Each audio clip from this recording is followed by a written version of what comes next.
started with our notes today. We are still working in section 5.3 with the exponential functions. Remember, exponential functions, they are designed to show rapid growth, rapid increasing, or rapid decay, rapid decreasing, right? Today we're going to concentrate on their graphs and then transformations of those graphs, all right? So let's just review some things that we saw yesterday. Exponential function is a function that can be written in this form, f of x equals c times a to the x, where a has to be a positive number, right? We saw yesterday that the base of an exponential function is always a positive number. It's never negative, right? A can't be 1, otherwise we'd have a constant function. There would be no growth or decay, and then c can't be 0 because otherwise we wouldn't even have a function, right? Okay, a, the base of your exponential function, is called your growth factor. That's what you're multiplying your money or whatever it is that is increasing by. And c is called the initial value. So remember, c is where everything starts. It's initial to the problem. All right, the domain of an exponential function. We want the domain of an exponential function to be all real numbers. We don't want to have to worry about excluding numbers. That's why we don't want the base to be negative. If the base was negative, there'd be way too many x values that we wouldn't be allowed to plug in. His domain would be way too restricted. So we want the domain to be all real numbers. There's no x you could plug in that would make something bad happen. The base is never negative. I can't let you guys hear that enough. The base of an exponential function is never negative. And the graph is going to make a smooth, continuous curve. It's either going to show something that is rapidly increasing, or it's going to show something that is rapidly decreasing. So again, we're going to concentrate on those two kinds of graphs today. All right, so the graph of an exponential function, there are going to be two types. One that shows exponential growth and one that shows exponential decay. Which one it shows depends on the base of that function. Are you multiplying your information to make it bigger, or are you multiplying your information to make it smaller? So if you look here, we're going to start with two extremely easy exponential functions so that we can kind of see the properties of its graph. How do these graphs naturally behave, all right? Let me just move mine up because I want to be able to show all this information without having to erase. So give me 1 second. Liz, you okay? Yeah. Okay. Now, from every year, you guys do logs in Algebra 2, right? But again, in quarantine, I don't know what happened. But from my understanding, you guys don't do exponentials. Is that correct? Yeah. Okay. So this is something we kind of got to get used to. All right, so here we go. So here is a very basic exponential function where a is greater than 1. The base is a number bigger than 1. So for example, f of x equals 2 to the x. So we're going to see how this graph behaves. We're going to graph it going all the way back to elementary school. We're going to make a table of values, plug some x's in, see what kind of y values come out, okay? So if we graph f of x equals 2 to the x, plug in negative 3. 2 to the negative third is really 1 over 2 to the third, which is 1/8. So negative 3 and 1/8 is on its graph. All right, plug in negative 2. 2 to the negative 2 is 1 over 2 squared, which is 1/4. So it's getting a little bit bigger. As x is getting bigger, y is getting a little bit bigger. If I plug in negative 1, 2 to the negative 1 is really 1 over 2, which is 1/2. So again, slowly but surely, as x is getting bigger, so is y. All right, you plug in 0. 2 to the 0 is 1. So 0, 1 is on its graph. Plug in 1, 2 to the first is 2. So 1, 2 is on its graph. So now you can see that bend. Now you can see the increasing is really starting to happen, and it's starting to happen more and more rapid now. All right, if I plug in 2, 2 squared is 4. So 2, 4 is on its graph. See how the jumps are getting bigger and bigger and bigger. That rapid growth is starting. Plug in 3, 2 to the third is 8. So 3, 8 is on its graph. I'm going to stop there because we can see the general shape of the graph now. As x gets bigger, so does y. So I got to go from this dot to this dot, all the way up, and then it's going to keep on increasing. As x continues to get bigger, y is going to continue to get bigger. And guys, very, very rapidly is y going to get bigger. But then think about it as x gets smaller and smaller and smaller. As x gets smaller and smaller and smaller, guys, no matter what you plug in for x, if I plug in -4 or -5 or -1 million, is 2 to any power ever going to equal 0? No. Is 2 to any power ever going to equal a negative number? No. So the x-axis is actually acting as a horizontal asymptote. It's going to be drawn to the x-axis, but it's not ever actually going to cross over it. So we have a horizontal asymptote. Oh, sorry, we need to go up like that. At the x-axis. It's going to get closer and closer and closer to becoming 0, but it never actually becomes 0. It's kind of like, you can take a penny and keep cutting it in half and half. Those pieces will get ridiculously small, but there's always going to be a piece that you can keep cutting in half. All right, so it's the same idea. 2 to any power will never become 0. It's going to get ridiculously close to it, but never actually become it. So guys, this is the general shape of a graph that is showing continuous increasing, continuous growth. So when your base is a number bigger than 1, that's when an exponential function is going to show exponential growth. All right, so let's list its properties. Guys, what's the domain of this function? What can I plug into it? All real numbers. I can plug in any x value, nothing bad's going to happen. All right, the range, what y values live on this graph? What y values come out of this function? Well, guys, they get close to 0, and then they shoot off to infinity. But remember, 0 never actually comes out of an exponential function. All right? What is the y-intercept of this graph? Well, it crosses the y-axis right there at 0, 1. That is the y-intercept of every exponential function. You take any number and raise it to the power of 0, and 1 will come out. So the y-intercept of every exponential function is 0, 1. And again, this is all before we transform it. Every exponential function in its natural state, in its pure state, has these properties. You start reflecting it and moving it up and down and shifting it, then it changes. But in their pure original form, these are the properties of an exponential function. All right, the x-intercept. Guys, it doesn't cross the x-axis. There's no number you could plug in that's going to make 0 come out. So there's no x-intercepts. And does it have an HA, a horizontal asymptote? Yes. The x-axis, the line y equals 0, is acting as our horizontal asymptote. I'm making sense, Phyllis? You all right? Okay.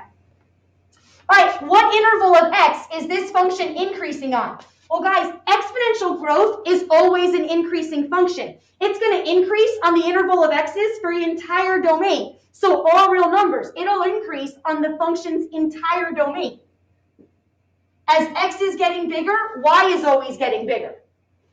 And then you have to ask the question, because guys, remember, before we worked with exponential functions, we were working with just functions and inverse functions, right? How can a function undo another function?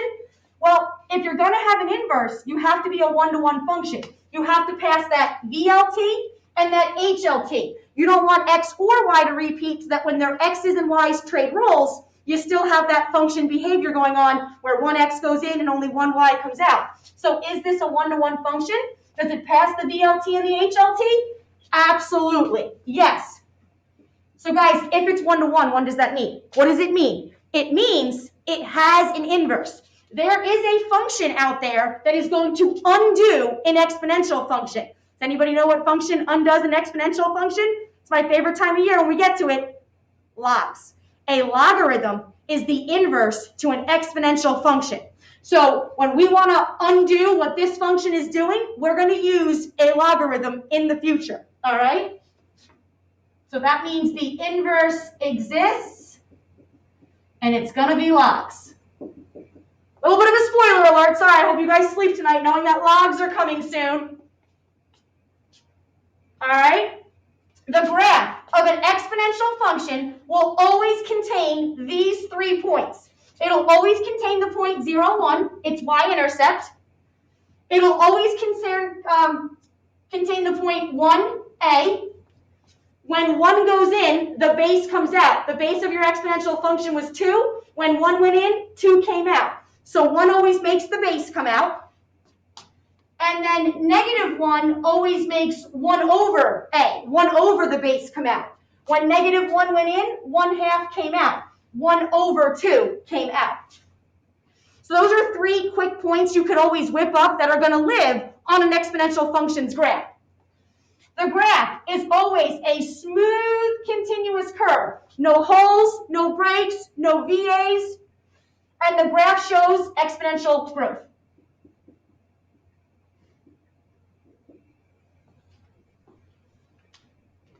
Okay? All right, so that's everything we know. And then, guys, I want to point this out. If you notice, a negative number does not come out of an exponential function. So remember, these y values will become the inverses x values. So if a negative number never comes out of an exponential function, you are not allowed to plug a negative number into a log because these are the inputs to a log. I just want to point that out. So when we start working with logarithms and I start saying to you guys, you're taking the log of a negative number, that's undefined. That is the reason you cannot take the log of a negative number or 0 in the future. If 0 and negative numbers do not come out of an exponential function, then they could never go into a log. So this is why you cannot take the log of a negative number or 0 when we get to logarithms. So keep that in mind. All right, let's look at, if this one's growth, I hope you guys have figured out this is going to show exponential decay now. So if something's going to show exponential decay, the base of your exponential function will not be a number bigger than 1. Your base has to be a number between 0 and 1, which, guys, is a pure fraction. It has to be a fraction in order between 0 and 1 in order to show exponential decay, something that is rapidly decreasing. So let's create this graph, and then we'll see the graph of exponential decay. So let's plug in some numbers. If I plug -3 in, 1/2 to the power of -3 is really 2 to the third. Flip over that fraction to correct the negative exponent. 2 to the third is 8. So -3, 8 lives on his graph. All right, plug in -2. 1/2 to the -2 is really 2 squared, which is 4. So now you can see as x is getting bigger, y is getting rapidly smaller. All right, -1. 1/2 to the power of -1, flip it over, that's really 2 to the first, which is 2. All right, plug in 0, 1/2 to the power of 0 is 1. So guys, there it is. There's that y-intercept that lives on the graph of every exponential function. Again, in their pure form. This is pre-transformation. All right, 1 goes in, 1/2 to the power of 1 is 1/2. So again, as x keeps getting bigger, y is getting rapidly and rapidly smaller. 2 goes in, 1/2 squared is 1/4. And then 3 goes in, 1/2 to the third is 1/8. I'm going to stop there because, again, we have the general shape of the graph. We're going to go from this dot to this dot all the way over, and as x gets bigger, y is going to get closer and closer and closer to becoming 0, but not actually become 0. Because, again, there's no x value you could plug in to make 1/2 to some power equal 0. 1/2 to some power is always going to equal some number. It might be ridiculously small, but it's still a number, and it's not 0. And then as x gets smaller, y is going to get exponentially bigger. So that is the graph of exponential decay. As x gets bigger, y gets smaller. All right, let's fill in his properties. They're very similar. The domain of exponential decay is all real numbers. I can plug in any x value and nothing bad will go wrong. The range, same thing. Look at the y values that live on this exponential functions graph. They get close to 0 but don't actually become it, and they go off to infinity. So only positive numbers and not 0 come out of this function. So again, if 0 and negative numbers do not come out of an exponential function, then they could never go into the inverse, which is a logarithm. So in the future, you will not be able to take the log of a negative number or 0 because these are not numbers that come out of an exponential function. All right, the y-intercept, there's our guy, 0, 1. The x-intercept, it does not cross the x-axis, so it does not have any. And yet again, that x-axis is acting as that asymptote. The graph is drawn to it and going to get ridiculously close, but never actually hit it. So the x-axis, the line y equals 0, is our horizontal asymptote. It is decreasing on what interval of x? Guys, his domain is all real numbers. And over the life of its entire domain, this is a decreasing function. So it's decreasing on all real numbers. Is it a one-to-one function? Does it pass that VLT and HLT? When the x's and y's trade roles, will it still behave like a function? Absolutely.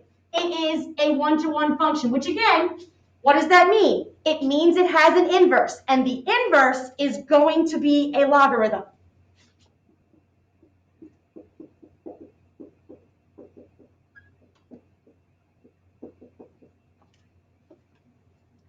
The graph of exponential decay is always going to show these 3 points. Good old 0, 1. All right, this time, when 1 goes in, A comes out, right? 1 went in, and 1/2, the base came out. When -1 went in, 1 over A, 1 over the base came out. So again, those are just 3 easy points that you could always whip up on the graph of an exponential function. The graph is going to be a smooth, continuous curve with no holes, no breaks, no points of discontinuity, and the graph will show exponential decay, something that is rapidly, rapidly decreasing.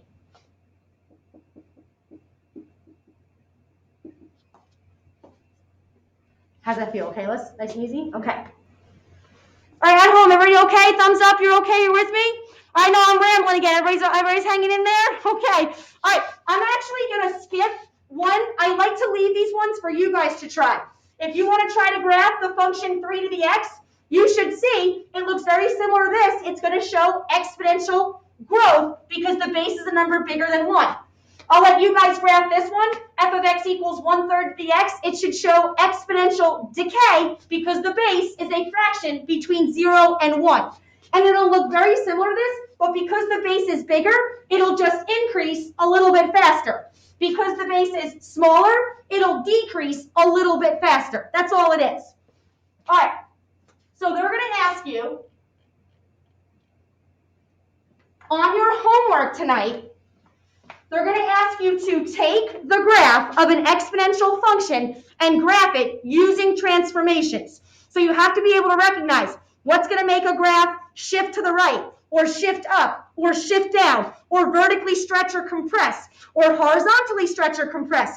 All of the changes that you make to its equation has an effect on its graph. And we have to be able to recognize those changes and recognize those effects on the graph. So I'm going to send you guys a list of steps on Remind, because when you're on your online homework and you have to graph, you know it has some of those weird graphing tools and you have to use the slider to shift it. I'm going to send you guys a list of steps to make it a little bit easier, just so you're aware that how do I change the base of my exponential function to 2 to 3? How do I make the graph shift right or left or stretch or compress? It's all in this little box they give you. You should be used to seeing it by now, but it's always weird when we get to different types of functions. So I'm going to send you a list of steps that will hopefully make it a little bit easier for you when you get to your homework.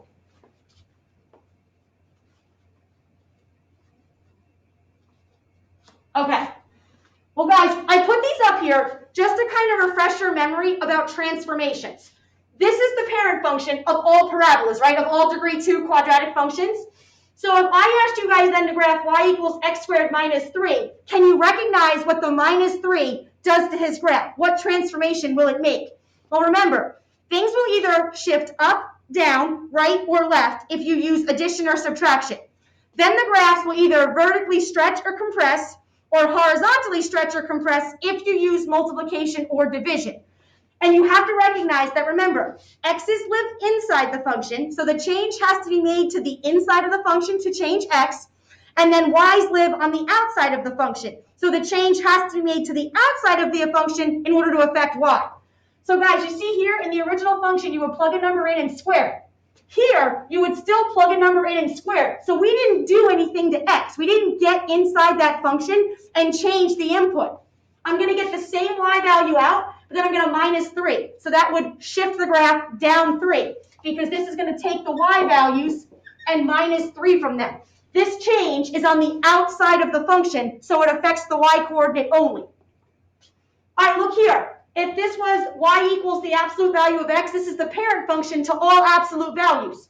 If I asked you to graph y equals the absolute value of x minus 3, guys, now I got inside the function and I am affecting x. But remember, every time you affect x, it actually has the opposite effect. So if this says x minus 3, you'd like to think the graph's going to go left 3, but it doesn't. You actually have to undo what they're doing to create that original input, and it's the opposite. So this would actually add 3 to the x's and make the graph go to the right 3 units.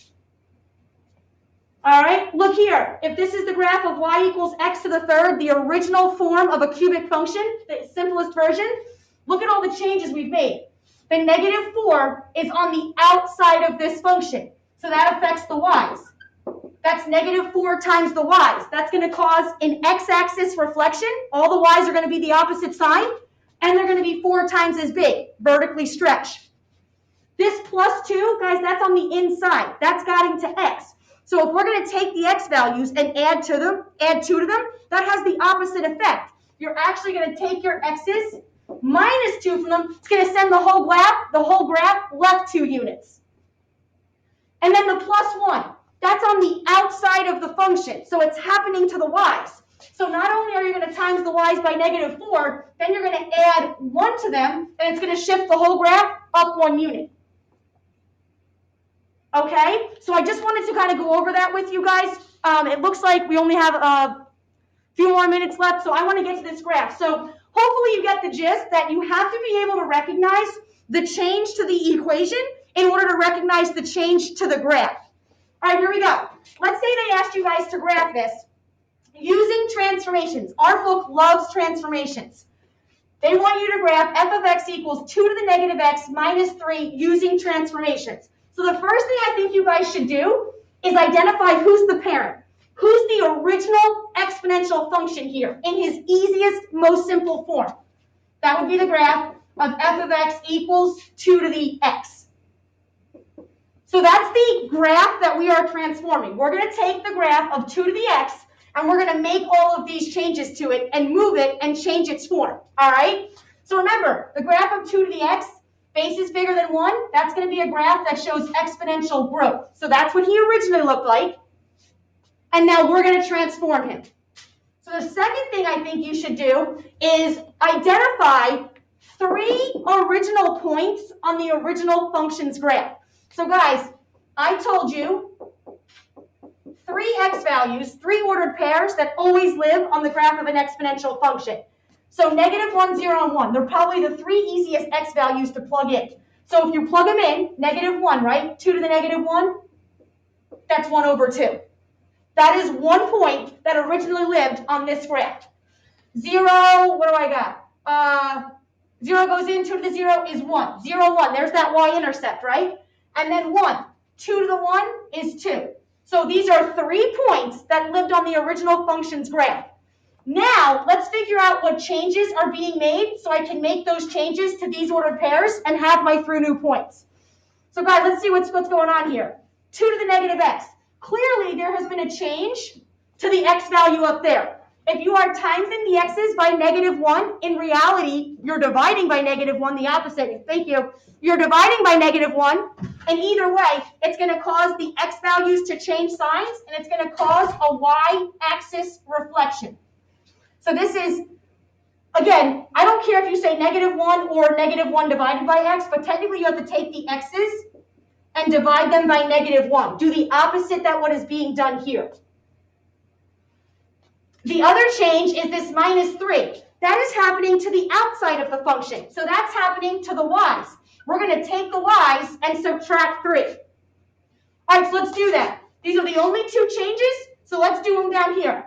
So take this ordered pair, take negative 1, and divide it by negative 1. So now, what's negative 1 divided by negative 1? This new x value is 1 on the transformed graph.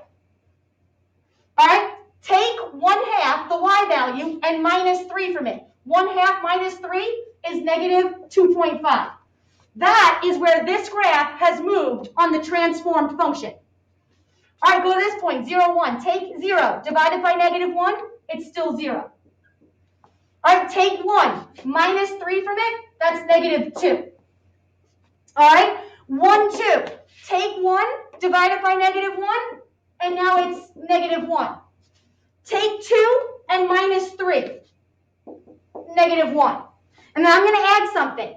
The original function would have had a horizontal asymptote at the line y equals 0. Well, guys, if the whole graph just got moved down 3 units, then where would your new HA be? If it used to be y equals 0, but this just moved the whole graph down 3 units, now your HA is at y equals negative 3. And then think about this, because they might ask you on the homework.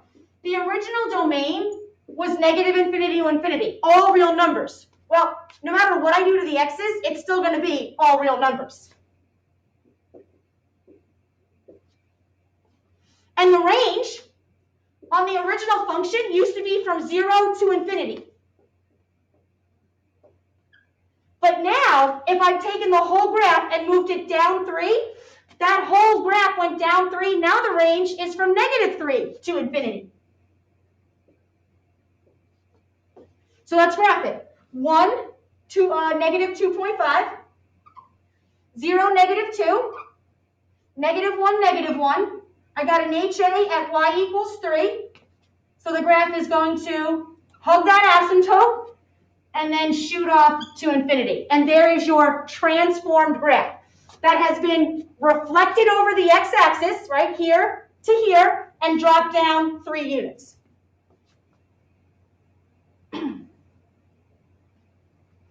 And you can see the domain is still all real numbers. The range is now from negative 3 to infinity, but obviously not including negative 3. Is everybody okay? Can I get a thumbs up at home? Is everybody good? All right. Okay. Well, here's the thing. On your homework, it's always going to be, to me, a little bit more difficult in the sense that you have to use that graphing online tool, which can always be a little confusing. So let's just, again, recognize the transformations here so you'll know what to do.